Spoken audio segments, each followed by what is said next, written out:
Chapter की starting में हमें दिखाते हैं मिस्टर लोंग, जिनके पास कोको का कॉल आया हुआ था। वो बस फोन को देखे जा रहे थे, फोन उठा नहीं रहे थे। मिस्टर लोंग के पास उनका एक आदमी खड़ा था। वो उनको ऐसे देखकर सोचने लगता है, सेकंड यंग मास्टर कितना अजीब बिहेव कर रहे हैं। ये बस फोन को लगातार घूरे जा रहे हैं और उठा नहीं रहे। तभी मिस्टर लोंग कहते हैं, मुझे ये सब का बदला लेना ही होगा। तो वो पास में खड़ा आदमी मिस्टर लोंग से कहता है, सेकेंड यंग मास्टर ने कहा है कि आप मिस्टर बिमिंगे के साथ कोई और गड़बड़ ना करें। अगले मंथ मास्टर बिमिंगे का 60वां जन्मदिन होगा और इसमें लोंग फैमिली भी शामिल होने वाली है। आखिरकार ये डोंगलिंग है। सेकेंड यंग मास्टर, आपको इतनी जल्दबाजी नहीं करनी चाहिए।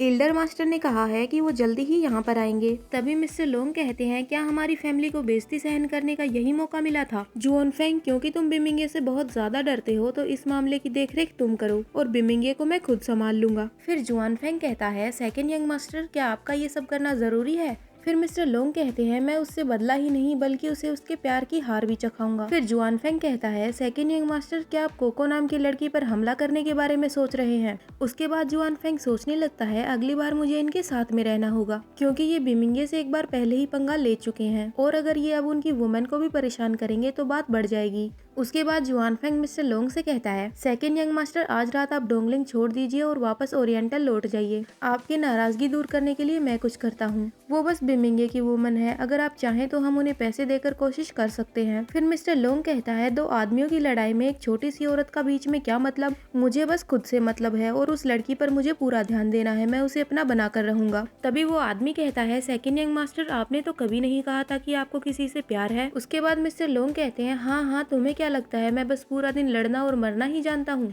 उसके बाद मिस्टर लोंग सोचने लगते हैं, चाहे कुछ भी हो, बिमिंगे ने मेरी बेइज्जती करी है और उसका बदला मैं ऐसे ही लूंगा। अब हमें कोको दिखाते हैं, जो कि अपने हॉस्टल रूम में आ रही है और सोच रही है, ये कितनी अजीब सी बात है, अचानक से मेरे पेट में अजीब सा लग रहा है। तभी कोको को पीछे से सिंग सिंग बोलती है और कहती है, कोको तुम वापस आ गई। उसके बाद कोको सिंग सिंग को देखकर कहती है, सिंग सिंग तुम्हारा चेहरा इतना पीला और बेजान सा क्यों लग रहा है? फिर सिंग सिंग कहती है, क्या सच में? शायद ऐसा इसलिए लग रहा है क्योंकि मैंने पिछले कुछ दिनों में कुछ ज्यादा ही डरावनी मूवीज देख ली है और वो सब देखने के बाद मैं इतना ज्यादा डर गई थी कि मुझे अच्छे से नींद भी नहीं आई और इसी वजह से मेरा मूड भी ठीक नहीं रहता। फिर कोको कहती है, अच्छा तुम्हें हॉरर मूवीज पसंद है? मुझे तो लगा था कि ब्रदर सिचुअन की वजह से तुम्हारा मूड खराब है। उसके बाद सिंग सिंग कहती है, कोको अब हम दोनों को एक साथ लाने की कोशिश मत करो, ठीक है? सिचुअन और मेरा एक दूसरे से काफी टाइम से कोई रिलेशन नहीं है। फिर कोको कहती है, अच्छा ठीक है, मैं ऐसा दोबारा नहीं कहूंगी। और फिर सोचने लगती है, किसी की फीलिंग्स को एक दूसरे के ऊपर थोपा नहीं जा सकता। हो सकता है ब्रदर सिचुअन और सिंग सिंग दोनों ऐसे ही हों, लेकिन मेरे और बिमिंगे के बारे में क्या? उसके बाद कोको सिंग सिंग को बताती है, सिंग सिंग मैं अगले महीने सर के साथ ओरिएंटल वापस जा रही हूँ और मेरे वापस आने तक तुम वो नोट्स बनाना याद रखना। ये बात सुनते ही सिंग सिंग के हाथ से माउस छूट जाता है और वो सोचने लगती है, क्या ओरिएंटल?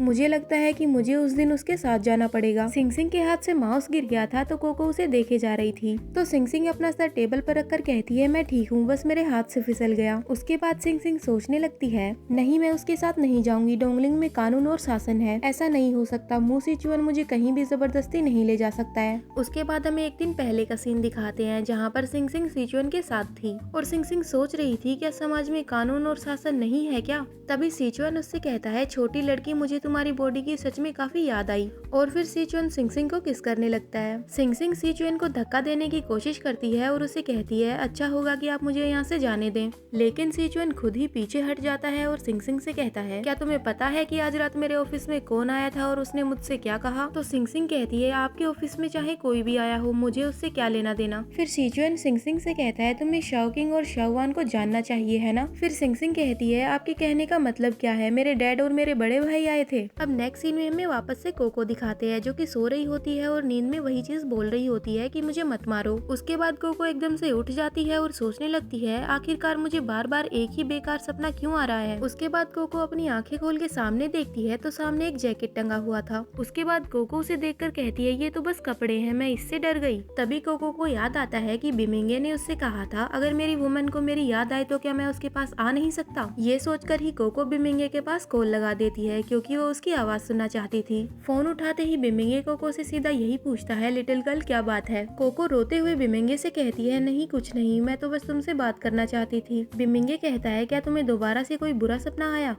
कोको कहती है हाँ। फिर बिमिंगे कहता है सिंग सिंग कहाँ पर है, क्या वो तुम्हारे साथ है? तो कोको बिमिंगे से बताती है सिंग सिंग को कुछ जरूरी काम था तो वो आज रात यहाँ पर नहीं है, वो अपने घर चली गई। फिर बिमिंगे कहता है अच्छा तो इसीलिए तुमने मुझे कॉल किया? वैसे इसमें कोई अफसोस की बात नहीं है कि तुमने मुझे कॉल किया, क्या तुम ये चाहती हो कि मैं तुम्हारे पास आकर तुम्हारे साथ रहूं? फिर कोको कहती है क्या आप मुझे ये बात बोलकर चिढ़ाना चाहते हैं, इससे मेरी क्या ही हेल्प हो जाएगी? फिर बिमिंगे कहता है अच्छा ठीक है तो मैं सच में आता हूँ। फिर कोको सोचने लगती है अरे ये मैं क्या सोच रही हूँ, ये गर्ल्स हॉस्टल है, अगर बिमिंगे यहाँ पर आ भी जाता है तो वो अंदर नहीं आ सकता। तभी एकदम से बिमिंगे कोको से कहता है मुझे कुछ काम करना है तो मैं तुम्हारे साथ और मजाक नहीं कर पाऊंगा, तो तुम जल्दी से सो जाओ और अच्छी रात बिताओ। ये बात सुनकर कोको सोचती है क्या इस बिमिंगे कमीने को मेरी बिल्कुल भी परवाह नहीं है। उसके बाद कोको लेट जाती है। थोड़ी देर बाद खिड़की के खटखटाने की आवाज आती है। ये देखकर कोको डर जाती है और सोचने लगती है ये तो 6th फ्लोर है, तो फिर कोई खिड़की के बाहर कैसे आ सकता है।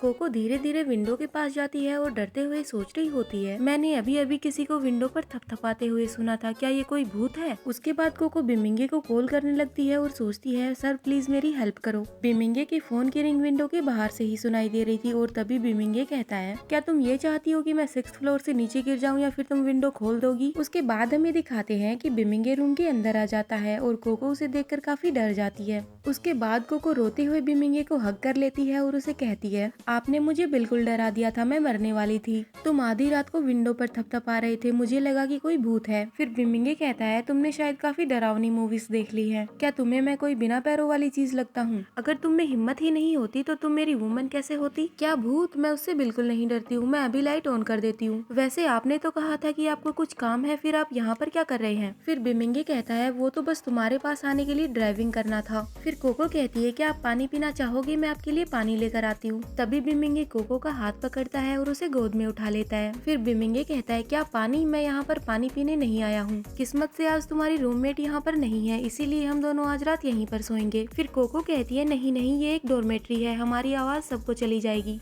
फिर बिमिंगे कहता है तुम्हें बस चुप रहना है, गर्ल्स डॉर्मेट्री में मेरे लिए ये सब काफी एक्साइटिंग है। कोको कहती है सर ये चीज सच में काम नहीं करेगी, तो बिमिंगे कहता है मैं जेंटल रहूंगा। कोको कहती है फिर भी नहीं, तो बिमिंगे कहता है मैं इसे जल्दी खत्म कर दूंगा। अब हमें शाओ फैमिली दिखाते हैं जहाँ पर सिंग सिंग और सिचुएन आए हुए थे। वहाँ पर सिंग सिंग को एक औरत कहती है सिंग सिंग तुम्हारे डैड की कंपनी हाल ही में काफी बुरी सिचुएशन में है, मॉम तुमसे पूछ रही हैं कि अगर तुम उनकी मदद कर सकती हो तो जल्दी से जल्दी उनकी मदद करो। ये बात सुनकर सिंग सिंग सोचती है डैड? किसके डैड? उनकी 3 पत्नियां और 4 रखेल हैं, उन्होंने एक बार भी हमारे बारे में नहीं सोचा। उसके बाद वो औरत सिचुअन से कहती है मिस्टर मू सिचुअन आपको किस तरह की चीजें पसंद है, क्या आप गोल्फ खेलना पसंद करेंगे? उसके बाद वो औरत सिंग सिंग के बारे में सोचने लगती है मैंने सोचा नहीं था लेकिन ये लिटिल विच मिस्टर सिचुअन के पीछे पड़ी हुई है। फिर सिचुअन कहता है नहीं मुझे कुछ खास पसंद नहीं है। उसके बाद वो औरत कहती है वैसे कभी कभी आपको औरतों के साथ खेलना पसंद होगा ना? तो सिचुअन उससे कहता है क्या तुम भी मेरी वुमन बनना चाहती हो? उसके बाद सिचुअन सिंग सिंग का हाथ पकड़ता है और कहता है अगर तुम भी अपनी बहन की तरह मेरे साथ रहना चाहती हो तो रह सकती हो, लेकिन जब तुम्हारी बहन मेरे साथ थी तो वो उसका फर्स्ट टाइम था, लेकिन तुम्हारा कौन सा है? लेकिन तुम्हें देखकर ऐसा लगता है कि तुम्हारा ये फर्स्ट टाइम नहीं है, तो मुझे तुम्हें कोई इंटरेस्ट नहीं है।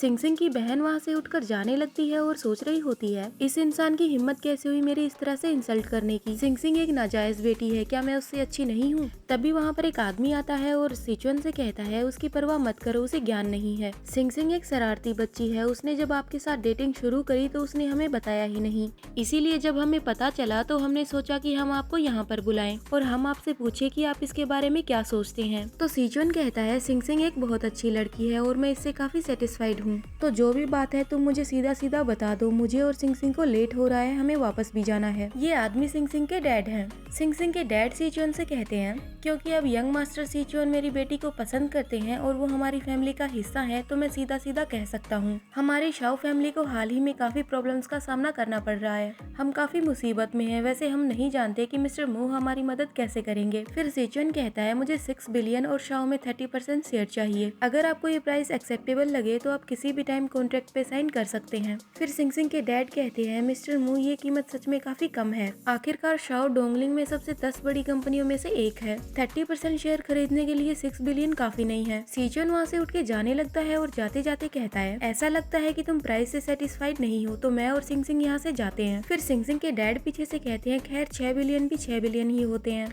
हमें इन पैसों की जल्द से जल्द जरूरत है। तो अब हम लोग कॉन्ट्रैक्ट पे साइन करने के लिए तैयार हैं। फिर सीचुअन कहता है हाँ मैं ये कर सकता हूँ। अब नेक्स्ट सीन में हमें सीचुअन और सिंग सिंग कार में दिखाते हैं, जहाँ पर सिंग सिंग सीचुअन से कह रही होती है, वैसे मैं नहीं जानती हूँ कि आखिरकार आपका प्लान क्या है, लेकिन जब आपने ये कॉन्ट्रैक्ट कर लिया है तो क्या आप मुझे अब जाने दे सकते हैं। सीचुअन कहता है क्या मैंने ये बात अभी तुम्हारी फैमिली के सामने क्लियर नहीं कर दी थी। स्प्रिंग नाइट वैसे भी छोटी होती है तो हम टाइम बर्बाद नहीं कर सकते हैं। अब हमें सिंग सिंग दिखाते हैं जो कि अपनी डोमेट्री रूम में वापस पहुंच जाती है। सिंग सिंग सीधा दरवाजा खोल के रूम के अंदर चली जाती है तो वो देखती है कि सामने बिमिंगी और कोको लेटे हुए थे। उन दोनों को ऐसे देखकर सिंग सिंग वापस रूम का दरवाजा बंद कर देती है और कहती है माफ करना मैंने आप लोगों को डिस्टर्ब कर दिया। उसके बाद कोको अपना फोन देखती है और बिमिंगे से कहती है मैंने मॉर्निंग 5:30 को अलार्म सेट कर दिया था, फिर ये क्यों नहीं बजा। बिमिंगे कहता है इसे देखने की तकलीफ मत उठाओ, मैंने इसे बंद कर दिया था। फिर कोको कहती है अरे नहीं, अभी आप उठो और टाइम का फायदा उठाओ, मॉर्निंग का टाइम है तो ज्यादा लोग उठे नहीं होंगे, आप यहाँ से आराम से जा सकते हो। फिर बिमिंगे कहता है तुम्हें किस बात का डर है, सुबह हो गई है और दिन निकल चुका है, सभी लोग उठ चुके होंगे तो अब कोई फायदा नहीं है। फिर कोको सोचने लगती है कल रात इसे सच में कुछ नहीं मिला, फिर भी ये काफी शांत है, क्या इसका मतलब ये है कि इसने मेरी रिस्पेक्ट करना सीख लिया है। उसके बाद कोको बिमिंगे को उसकी शर्ट देती है और कहती है अब आप यहाँ से जल्दी से जाओ, सिंग सिंग बाहर वेट कर रही है, हम उसे ऐसे ही बाहर वेट करने नहीं दे सकते। फिर बिमिंगे कहता है ठीक है अगर इतनी ही जल्दी है तो,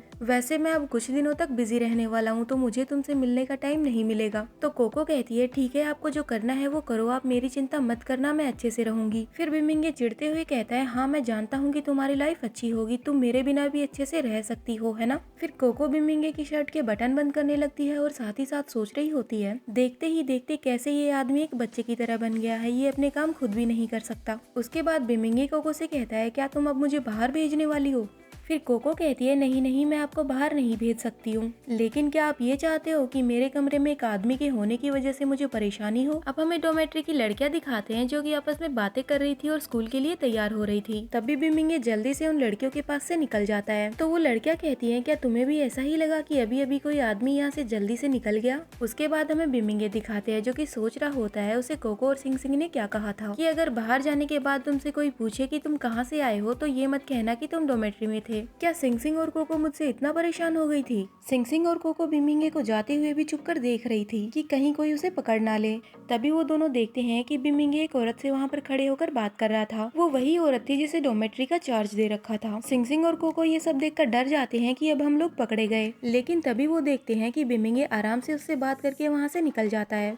ये देखकर सिंग सिंग कहती है आखिरकार उसने आंटी सुआन को क्या कहा होगा, उन्होंने उसे कुछ भी नहीं कहा। कोको कहती है हाँ ये बात तो मैं भी जानना चाहती हूँ। और वहीं बिमिंगे सोच रहा होता है मुझे इस औरत से बचने के लिए मुझे इसे बहकाना पड़ा, इस तरह की बात मुझे कभी भी कोको को नहीं बतानी चाहिए, नहीं तो वो नाराज हो जाएगी। और इसी के साथ ये चैप्टर यहीं पे खत्म होता है। Hope you like this video, bye bye.